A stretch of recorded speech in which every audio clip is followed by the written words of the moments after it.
राधे राधे, हरे कृष्णा। कैसे हो आप सभी लोग? आशा करती हूँ आप सभी परम मंगल में होगे, स्वस्थ होगे, अच्छे होगे।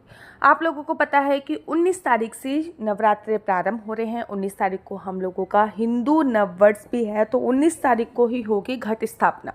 अच्छा, घट स्थापना क्या होती है? घट स्थापना एक तरीके की कलश स्थापना होती है।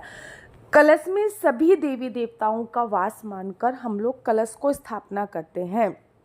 कहते हैं जिनके घर में भी कलश स्थापना, देखो मेरी एक बात मानो, चाहे नवरात्रों के 9 दिन तक आप व्रत करो चाहे ना करो, ठीक है ना। जरूरी नहीं है कि अगर आपके शरीर में सामर्थ्य नहीं है तो आप व्रत मत करो, लेकिन घट स्थापना जरूर करो। नित्य माता रानी की पूजा अर्चना वंदना आपको जरूर और जरूर करनी है। और मेरा दावा है ये 9 दिन आपके लाइफ में बहुत ही अच्छे होने वाले हैं।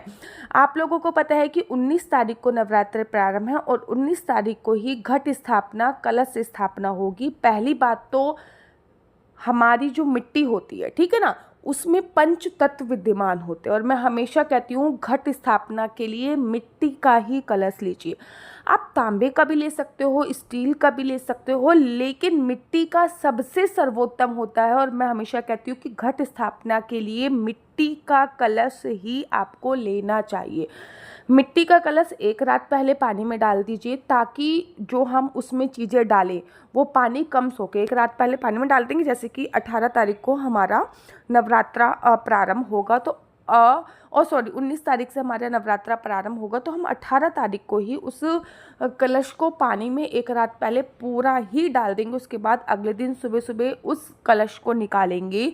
उसके बाद उसके ऊपर हल्दी से 9 चिन्ह बना देंगे, क्योंकि नवरात्र हैं तो 9 चिन्ह बनाएंगे उसके ऊपर।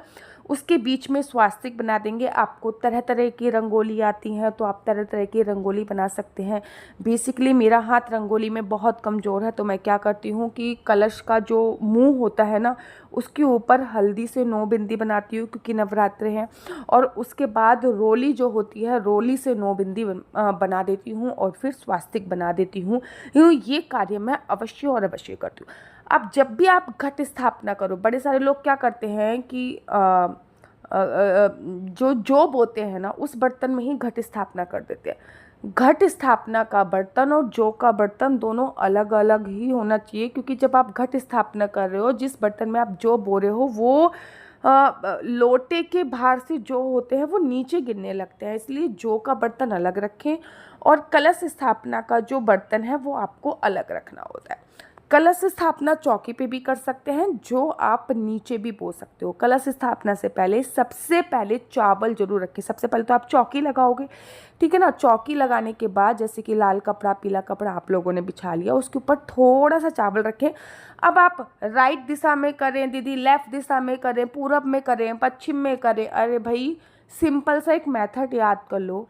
यहाँ पे भी आपने माता रानी शेर पे विराजमान होती है, यहाँ पे भी शेर का मुख होगा, वहाँ पे कलश की स्थापना होगी, बात खत्म। बहुत सिंपल सा तरीका मैं आज आप लोगों को बता रही हूँ, कोई भी नहीं बताएगा कि यहाँ पे भी शेर का मुख होगा, वहीं पर आपको कलश स्थापना करनी चाहिए। पहले कलश स्थापना से पहले थोड़ा सा चावल रखें। कलश स्थापना में बड़े सारे लोग कहते हैं दीदी पीने वाला पानी या फिर सिंपल पानी।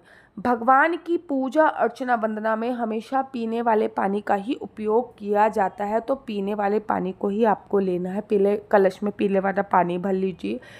कलश का जो मुंह होता है वहाँ पे आप रोली बांध दीजिए। उसके बाद थोड़े से चावल रखिए और कलश को वहाँ पे विराजमान कर दीजिए। विराजमान करने के बाद कलश में 5 कौड़ियाँ, 5 गोमती चक्र या फिर 7 कौड़ियाँ, 7 गोमती चक्र, 1 हल्दी की गांठ, 1 लौंग, 1 इलायची। अगर आपके वहाँ पर मिलता है कमल गट्टा तो 5 कमल गट्टे आप उसमें डालिए। 1 चांदी का सिक्का या फिर कोई भी धातु का सिक्का आप उसमें डाल सकते हैं। और उसके बाद आप उस कलश को, जो आम के पत्ते होते हैं, कम से कम 7 आम के पत्ते लगाइए और उसके ऊपर अब आपको नारियल स्थापित करना है। तो ये पूरा प्रोसीजर होता है कलश स्थापना का।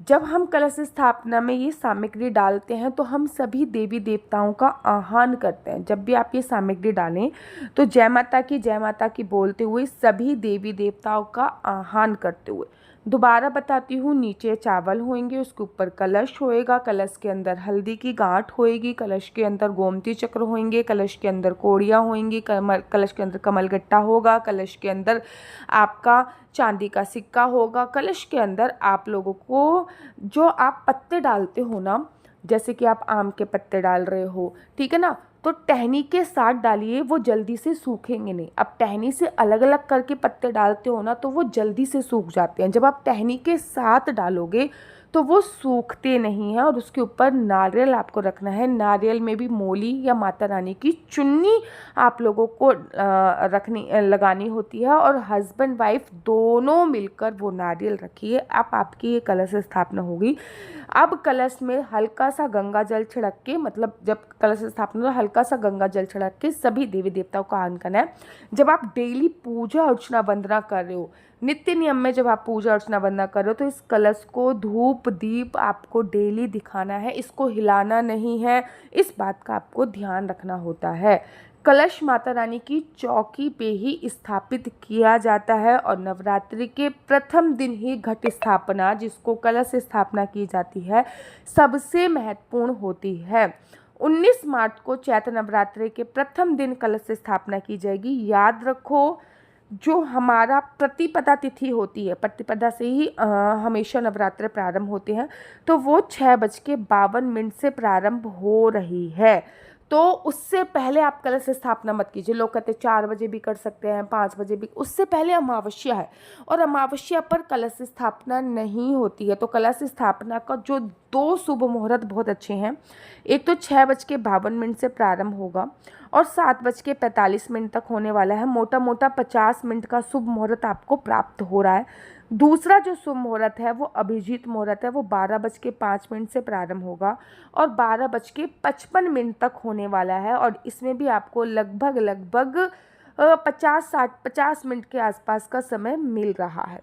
तो आप 6:52 पे ही आप अपने पूजा अर्चना वंदना प्रारंभ कीजिए। उससे पहले सारा सामान लाके आप अपने मंदिर में, यहाँ पे भी आपको चौकी लगानी है, वहाँ पे लाके स्थापित कर सकते हैं, लेकिन कलश स्थापना इसी समय कीजिएगा। कलश स्थापना करते वक्त कुछ बातों का ध्यान रखिए। सिर हमेशा ढका होना चाहिए। कलश स्थापना करते हुए जरूरी नहीं है कि आप व्रत रखो, लेकिन कलश स्थापना जरूर करो। कलश को नित्य धूप दीप आपको जरूर और जरूर दिखाना है। कलश की नित्य प्रतिदिन आपको पूजा अर्चना वंदना जरूर करनी है। कलश में ये सभी सामग्री डालनी है। कुछ भी चीज़ कम ज़्यादा हो सकती है।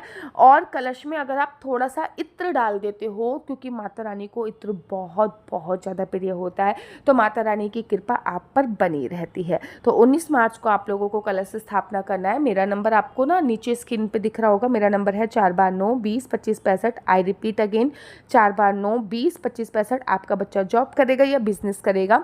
बिजनेस करेगा तो किस फील्ड में बिजनेस करेगा? जॉब करेगा तो किस सेक्टर में जॉब करेगा? किस क्षेत्र में उसको अपना करियर बनाना चाहिए? क्या है आपके बच्चे का लकी नंबर? क्या है लकी कलर? क्या कुंडली में राजयोग है या नहीं? संतान प्राप्ति का योग कब है? शादी कब होगी? बिजनेस चलते चलते रुक गया है तो आपको क्या करना है? शादी अच्छी नहीं चल रही है, परिवार में कलह चल रहा है, तो ये सभी जानकारी आप मेरे से कुंडली के माध्यम से प्राप्त कर सकते हैं। याद रखिए, कुंडली देखना बिल्कुल भी फ्री नहीं है। कुंडली देखने के थोड़े से चार्जेस हैं, और इस नंबर पे मुझसे किसी भी प्रकार से कोई भी क्वेश्चन आंसर पूछने के लिए बच्चों फ़ोन मत कीजिएगा, क्योंकि ये नंबर केवल और केवल मैंने कुंडली दिखाने के लिए दिया हुआ है। कृष्णा, तो आप लोगों को पता है नवरात्रे आने वाले हैं, और ये नवरात्रों से पहले की वीडियो आप लोगों को मिल रही है, क्योंकि कोरियर पहुंचाने में भी बहुत टाइम लगता है। तो ये नवरात्रों स्पेशल पैकेज है। देखते हैं इस पैकेज में कितने आइटम मिल रहे हैं। 1 2 3 4 5 6 7 8 9 10 11 12 आइटम आप लोगों को मिल रहे हैं। एक तो देखो, ये ना आप लोगों को मिल रहे हैं रियल गोमती चक्र। ये आप इसमें देख रहे हो, ये गोमती चक्र बने हुए हैं। ये that is called real Gomti चक्र हैं, जो कि नवरात्रों में आपके लिए बहुत इंपॉर्टेंट होता है। ये चक्र बने होने चाहिए। ये असली गोमती नदी से निकले हुए गोमती चक्र हैं, और हमारे यहाँ पे इसका प्राइस 20 रुपए का एक गोमती चक्र है। तो क्योंकि ये रियल है, आप देख सकते होगे एकदम रियल गोमती चक्र, क्योंकि इस पे ये बने हुए हैं। आजकल मार्केट में ना एकदम प्लेन गोमती चक्र है, वो गोमती चक्र नहीं है। ये गोमती चक्र है क्योंकि इस पे ये डिजाइन बना हुआ है। साथ ही के साथ आपको 7 गोमती चक्र मिल जाएंगे, 7 कोड़ियां मिल जाएंगी, हल्दी कुमकुम की एक थाली मिल जाएगी। दोनों में से कोई भी एक आपके पास जाने वाली है। माता रानी को लगाने के लिए आपको गुलाब का इत्र मिल जाएगा और मोगरा का इत्र भी मिल जाएगा। ये दोनों इत्र आपके पास जाएंगे क्योंकि माता रानी को इत्र बहुत अच्छा लगता है। अच्छा, अब बात नवरात्रों की हो और उसमें कपूर का उपयोग ना हो, ऐसा तो हो ही नहीं सकता। तो ये शुद्ध भीमसेनी कपूर आप लोगों को मिल जाएगा। ये देखिए, इसकी क्वांटिटी आप लोग अगर देखोगे ना तो ये क्वांटिटी में तो ये मिल जाएगा आप लोग को वो असली भीमसेनी कपूर, जो कि बड़ी मुश्किल से मिलता है हवन करने के लिए, कपूर की आज्ञारी देने के लिए। दो आप लोगों को ये दोनों ही मिलने वाली हैं। ये देखिए, साइज देख लीजिए आप कितना बड़ा है इन दोनों का साइज। ये है आपकी अखंड ज्योत की बत्ती। अगर आप मार्केट में लेने जाओगे ना 30 रुपए की एक मिलती है, कहीं कहीं पे 50 रुपए की भी मिलती है। और भैया कहीं स्थान के आधार पर अगर सस्ती मिलती है तो मुझे कमेंट्स करके बताओ। तो ये प्योर कॉटन की है, ये अखंड ज्योत की बत्ती है। आपको बत्ती बनाने की आवश्यकता नहीं है। ये पूरा एक आपको रुई का बंडल मिल जाएगा क्योंकि माता रानी को लंबी बत्ती ही आप लोगों को पता है चलानी चाहिए। लक्ष्मी शंख आप लोगों को मिल जाएगा। माता रानी के श्रृंगार करने के लिए ये गोंद आपको मिल रहा है और माता रानी की परमानेंटली बिंदी मिल रही है आप लोगों को। तो टोटल मिलाकर 1 2 3 4 5 6 7 8 9 10 11 12 आइटम मिल रहे हैं और 500 रुपये इसका प्राइस रखा गया है। फटाफट से आप लोग ऑर्डर बुक कर सकते हैं। राधे राधे, हरे कृष्णा, हरि बोल। अगर आपको मेरी वीडियो अच्छी लगती है तो आप अपना यूट्यूब चैनल हरि बोल को लाइक शेयर सब्सक्राइब करना बिल्कुल भी मत भूलिए। तब तक के लिए मुझे दीजिए इजाज़त। राधे राधे, हरे कृष्णा, हरि बोल। आप सभी को चैत्र नवरात्रि की अनंत और अनंत शुभकामनाएं। डेली मैं नवरात्रों से संबंधित एक एक वीडियो लेकर आऊँगी क्योंकि नवरात्रे बहुत इंपॉर्टेंट होते हैं। राधे राधे, हरे कृष्णा, हरि